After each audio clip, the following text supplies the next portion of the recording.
Oh my goodness, I didn't see you there. Hello. Welcome back to my channel. Some of you may have noticed I've been on a little posting break of late. I've had a lot going on in my personal life with health. I also moved countries for the second time in a year. I kept getting flagged for inappropriate content and demonetized. A word I recently realized starts with demon. But amidst all of this, I found myself losing the essence of my channel a little bit. So consider this a bit of a reset back to OG Girl on Film shenanigans. And what better way to start than with a fashion of horror episode. This is one of my favorite series on my channel where I delve into the costume design of creatures of horror. But I wanted to shake it up a little today and take a walk through my 5 favorite costumed films. Needless to say, this was so hard to narrow down because horror and horror adjacent media in general is actually beautifully costumed, full of unique characters transcending all manner of time periods. It's such a deeply visual genre, and costume design contributes a huge amount to the eerie aesthetics. So without further ado, and there has been much ado, let's begin.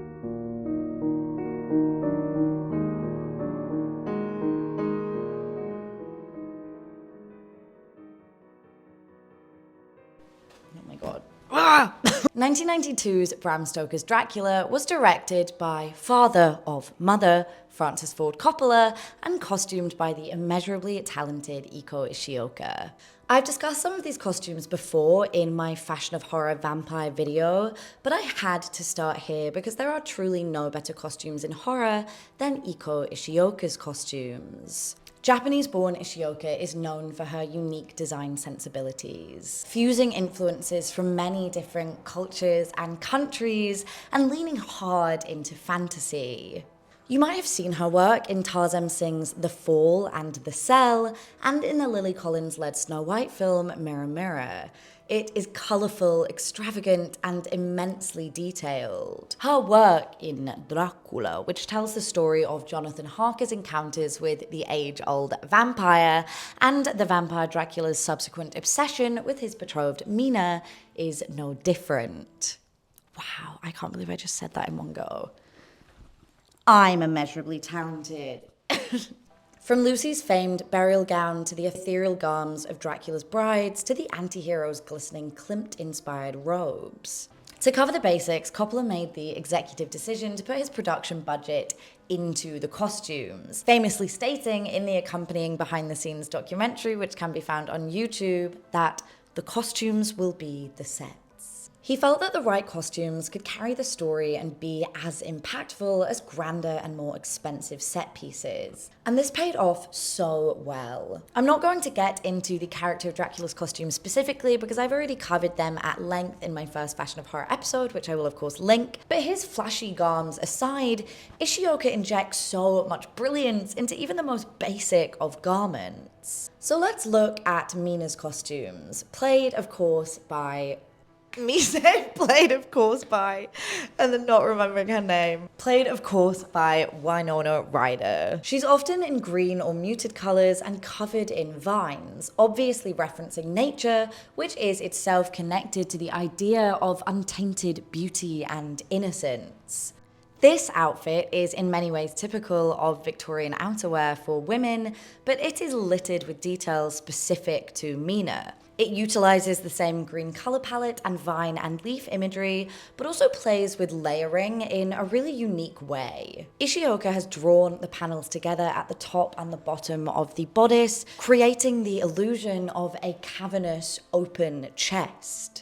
It invites us to look into her body, to feel the same draw that Dracula does to plunge into her. The fabric beneath is white, again alluding to her as pure inside. Mina has a stark change of dress when she wears this to drinks with the Count. While her colour palette isn't always green, this is definitely the furthest step out of her comfort zone, and that comes on account of Dracula designing the dress for her himself. This is also her lowest neckline, something that evolves throughout her costumes, which shows her exposed neck and collarbones, and her increasing sensual desire. The red, perhaps obviously, reminds us of the blood that flows in her veins that Dracula is so enticed by. The many folds of the dress mimics that of rose petals, as does the fabric's velvety texture. But unlike Mina's other formal and modest outfits, here the heaviness feels lush and indulgent, rather than constricting. On the other end of the scale, Lucy is dressed throughout in pink and red, colours that bring to mind girlishness, desire, and lust. Unlike Mina, Lucy's necklines are consistently low up until the beginning of her transformation, often cutting directly across the clavicle and exposing her shoulders, showing us visually that she is sexually and romantically more open than Mina. On every level, the contrasting character between Mina and Lucy is immediately clear and communicated in all of their costumes. It's interesting to me that at the ball where Lucy chooses her suitor, she is dressed in green, which we otherwise see as Mina's colour. But the details of her green gown still highlight how different she and Mina are. Where Mina's gowns are detailed with vines and leaves, the intricately winding pattern on Lucy's gown is an abundance of snakes. This calls to mind the biblical allegory of Eve. Snakes, a stand-in for temptation and sin. Lucy's look here is pure deception. Lucy's fantasy gown, which you have undoubtedly seen, is one of the film's most famous images. It feels so out of place for the time period, the 1890s, but this contributes to the feeling that Lucy is lost in a surreal vision. We're about to have a problem. Her red hair and garment again create this distinction, this time between her and her green surroundings, mimicking how this interaction with Dracula is a disruption of the natural order. The cape is like a trail of blood following behind her. The inverse of Mina, by the end of Lucy's journey, her costumes cover her from head to toe, and she ends up buried in white before transforming into her vampiric form. This dress is everything. Again, I covered this in my other video, but one detail that I have to bring up again, just because it's fun, is that Ishioka was partially inspired by lizards that flare their necks in defense, and that's how we ended up with this really extravagant collar.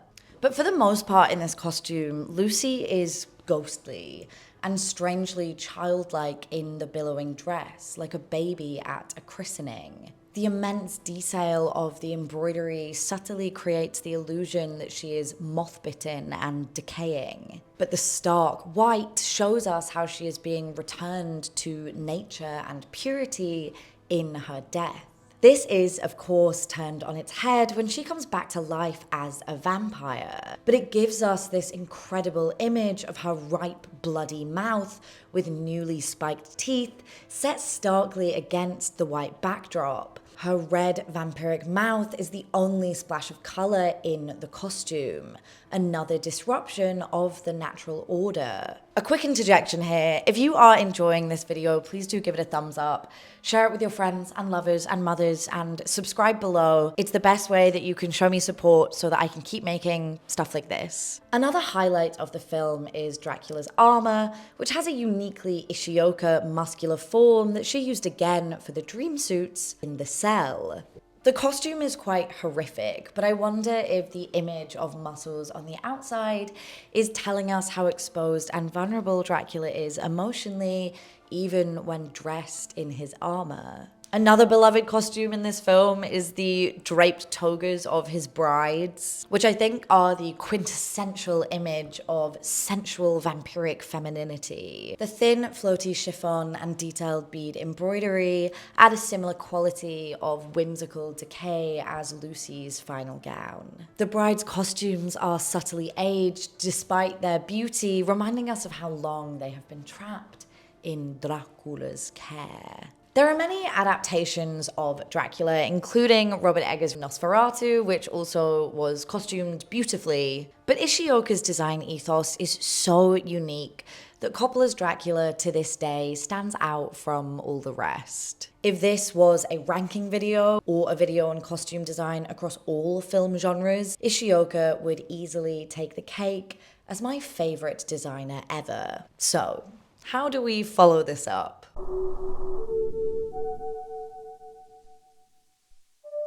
I'm not sure if I've ever discussed my love of Hellraiser before, but this is one of those films that has come to define my cinematic tastes. It's odd in typical 80s fashion, features a brilliant female lead, and thematically it explores self-destructive indulgence and need to feel everything. It's just delicious, and possibly not what you're expecting if you've only seen images of the film.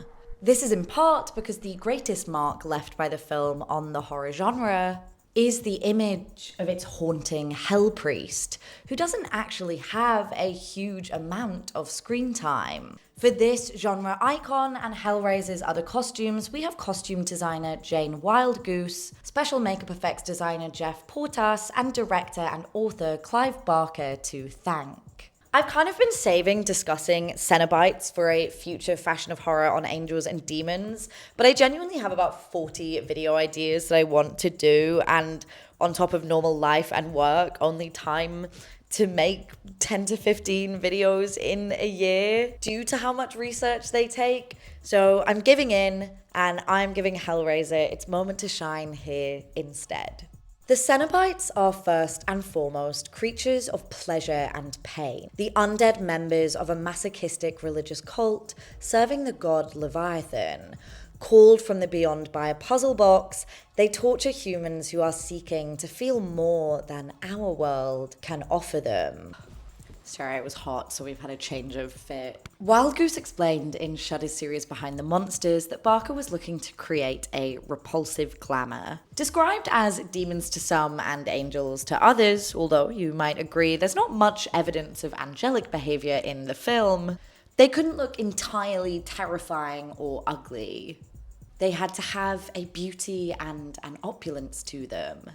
Fun fact, Barker is also my last name.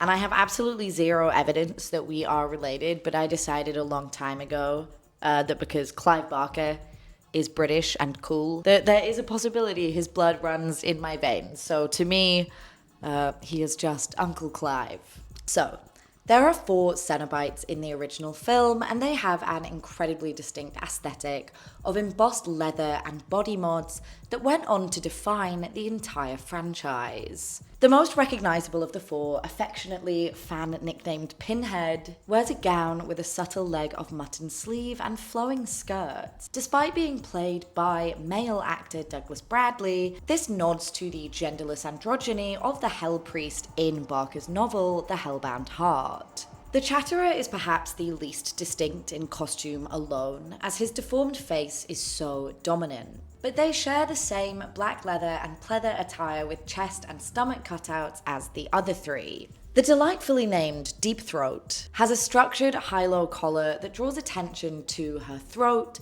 which is splayed open, the skin peeled back and attached to a metal hoop that doubles as a cheek piercing. The final Cenobite, Butterball, I feel is the most unique of the group. His attire is made from a heavier leather with crude, thick stitching, making him appear less elegant. His dirty white apron of tools resembles that of a butcher. And how did the creative team for the film come up with these remarkable, repugnant looks? As a gay man who spent time in New York's BDSM scene in the 1980s, Barker was exposed to all manner of fetishes, sexual sadism, and extreme artistry. And this profoundly influenced the Cenobites' costumes. We might have a tendency to associate BDSM attire with a certain kind of scary, gothic, underground nastiness. But the well-established look is about more than just creating an intimidating image. Yes, leather has a roughness to it. It's tough and withstanding, often black and mysterious. But leather also has an implicit luxuriousness in its soft, buttery touch, a glamour in its glossiness. Leatherwear encapsulates the central idea in kink, balancing pleasure and pain. As harbingers of both, BDSM attire is perfect for the Cenobites. Leather can also be easily wiped down of any substances that may splatter upon it.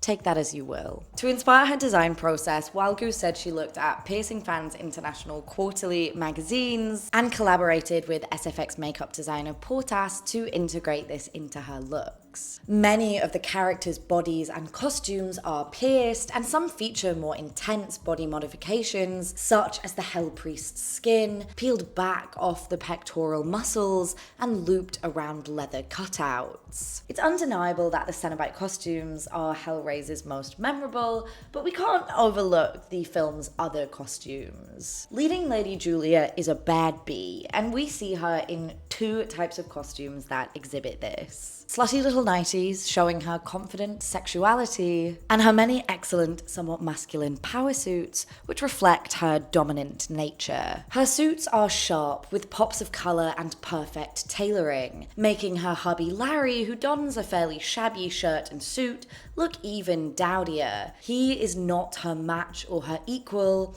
and the clothes show us as much. Julia girl, you will always be famous. It's fair to say that the Hellraiser series designs lost their way a bit in the sequels, especially when it came to the onslaught of new Cenobites. See CD head guy. The 90s cybertech and Cenobite aesthetics are a surprisingly unsuccessful mix. But speaking just of the original, the costumes in their grotesque and oddly ethereal glory are unlike anything else found in horror cinema. And now, from black leather and metal hardware to white linen and dainty embroidery, let's discuss.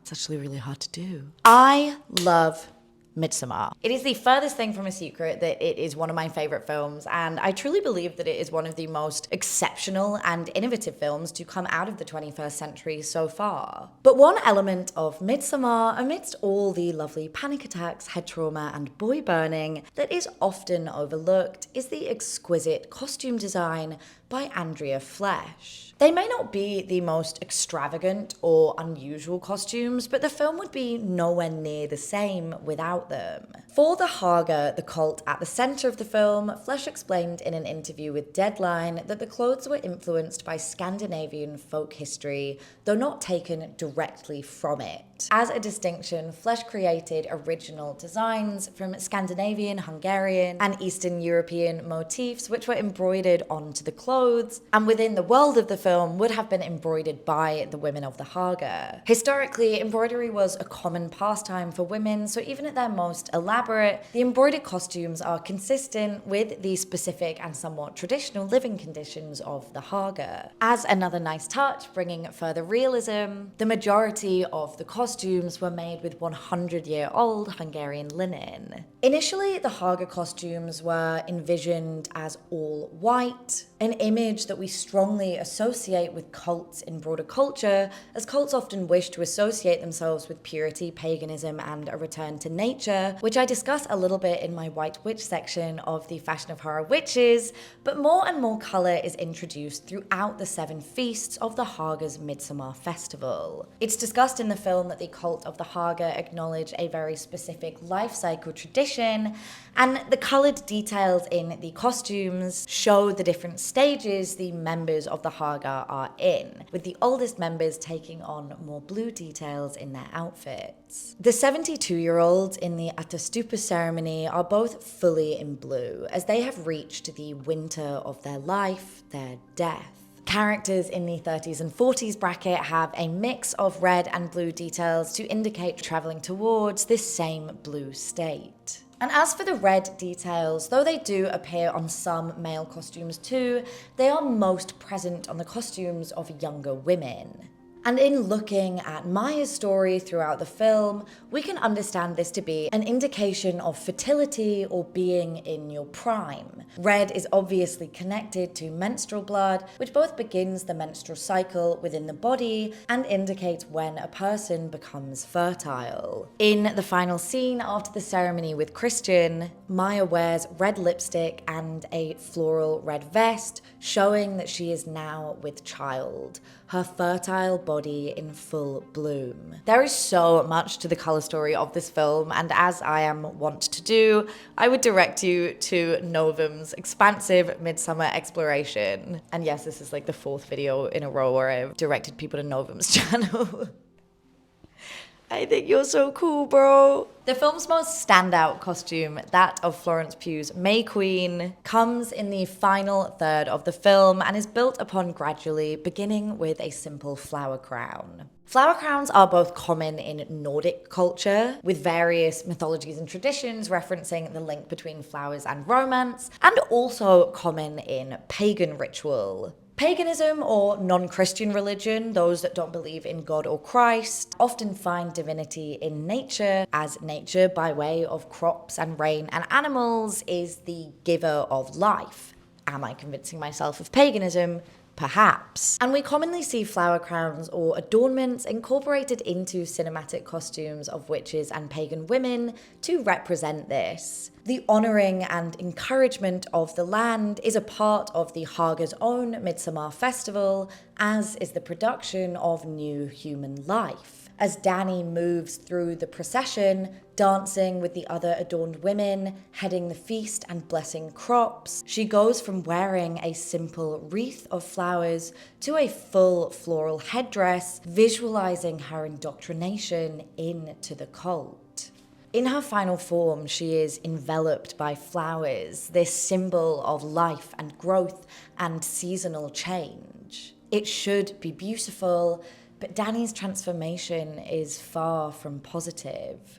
She is like a huge, colourful slug, heaving around, unable to escape her new form. How constricted she is in the outfit is a good representation of how she is trapped in this new, deceptively beautiful cage, that being the cult of the Haga. Fun fact, Flesh stated that around 10,000 flowers were used in the final costume, and that the original headdress that she designed was so big that Florence Pugh couldn't even wear it on set, so they had to redesign it entirely. And to finish this discussion, let's touch very briefly on the infamous bear suit. The way it exposes Christian's face is one of the film's most horrifying visuals. It's like he's been eaten, consumed by this symbol of masculinity, the bear.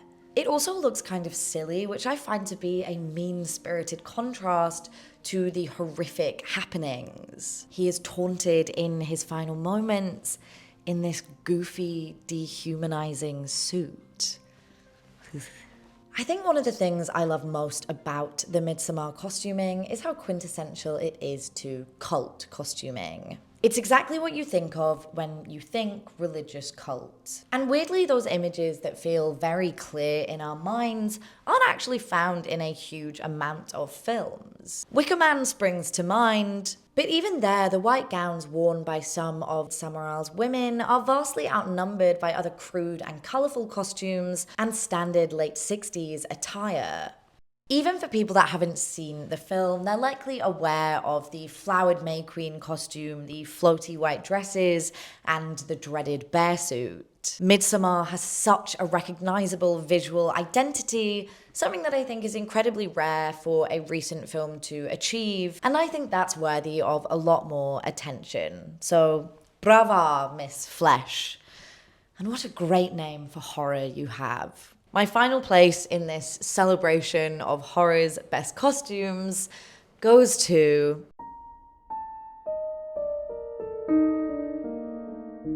You know I had to do it. I have talked about this film before in the context of ghost costumes, but I have so much more to say because the costume design here is extraordinarily layered and considered. So let's discuss Crimson Peak, directed by Guillermo del Toro. Del Toro has worked with various designers across his filmography, and many of the people who have worked with him have discussed how much he brings to the design process. He is the epitome of a visionary director. From Pan's Labyrinth to Hellboy, Del Toro's signature aesthetics are mind-blowingly beautiful, haunting, and memorable. Australian designer Kate Hawley helmed the costume design on this gothic romance that sees aspiring author Edith, played by Mia Wasikowska, whisked away to a cold and haunted British manor house by the mysterious Sharp siblings. I'm going to directly quote Hawley a fair bit here, as she has discussed the design process for Crimson Peak a lot. And excitingly, has recently launched a costuming lecture series, so if you're interested in learning more from one of the great costume designers of our time, go and check out her Instagram for details. Let's start with Edith. Throughout the film, there is a visual motif of Edith as a butterfly. This is always visible in her silhouettes, with puffed sleeves and shoulders protruding like wings. Hawley explained, for Edith and her imagery of a butterfly, we see her become more faded, fragile, chrysalis-like as the poison begins to kill her. Guillermo played a lot with scale within this, and to support the illusion of her becoming smaller, fading, diminishing, he asked us in his genius to scale up the volumes of her sleeves. She also mentions that the chair that Edith often sits in is scaled up throughout to make her look even smaller. And once you notice this, it's kind of just one of those hilarious details that is almost comical in its execution. It reminds me of the giant cactus that Bella Swan has in the Twilight parody movie. This chrysalis-like transition is also very clear in the color palette of Edith's costumes. She begins the film dressed in bold marigold yellows, which Hawley said were the colors of Buffalo, America, her hometown, rich tobacco and golden hues. As Edith's life is drained from her, her gowns become paler and less opaque. In her words, Edith carried her golden hues into their decaying world, not only a symbol of her wealth, but like a canary in the coal mine, until she begins to fade. Literally every quote about the costume design process in this film is like poetry. It's music to my ears.